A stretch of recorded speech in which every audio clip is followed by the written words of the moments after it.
Voilà, je vous présente l'huile essentielle de menthe poivrée, hein, la menthe poivrée dont on prend les parties aériennes.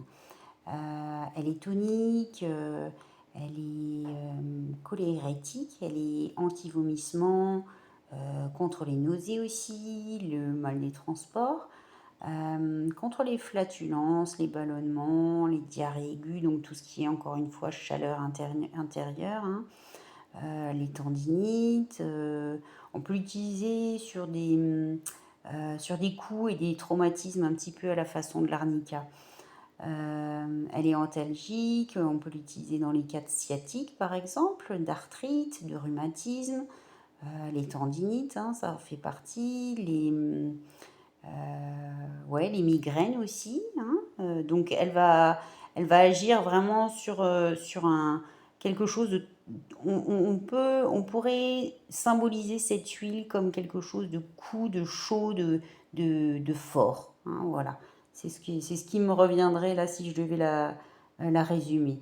Elle est décongestionnante, donc on peut l'utiliser en cas de nez bouché, hein, un petit peu à la façon de l'eucalyptus. Et quand on a les jambes lourdes, donc ça va vraiment, vraiment permettre la recirculation des veines et des vénules. Et puis, elle est antibactérienne, elle est antivirale aussi. On peut l'utiliser en cas d'otite, de rhinite, de sinusite, donc tout le système ORL, hein. Elle permet de baisser la tension, tout simplement.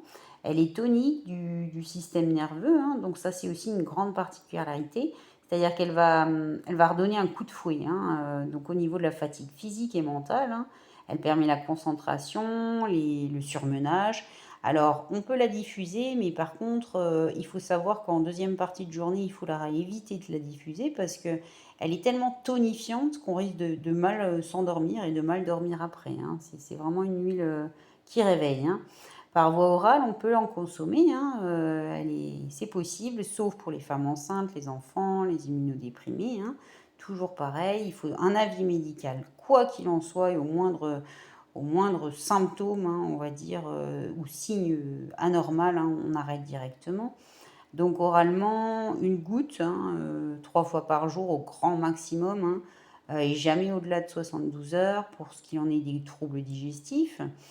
Et puis par voie cutanée, hein, donc pour vraiment faire recirculer les choses ou les douleurs, tout simplement, les douleurs aiguës de chaleur, on va en mettre jusqu'à les 4 gouttes diluées toujours dans de l'huile végétale, hein, et ensuite, ben, on l'applique sur les zones concernées. Au niveau psycho-émotionnel, donc, comme je le disais, c'est une huile qui va reconcentrer et qui va redonner conscience de sa respiration, donc pour vivre le moment vraiment intense. On va aussi la déconseiller aux cardiaques, aux personnes épileptiques, hein, tellement elle est puissante, et aux personnes qui ont de l'hypertension. Voilà. Et puis, qu'est-ce que je peux vous dire? Ah oui, elle peut être aussi en synergie avec l'huile essentielle de basilic ou d'estragon ou de gingembre. On peut aller jusqu'à grand maximum 4 huiles quand on en mélange. Auquel cas, on met vraiment qu'une goutte de chaque, hein, pour ce qu'il en est des troubles digestifs, hein.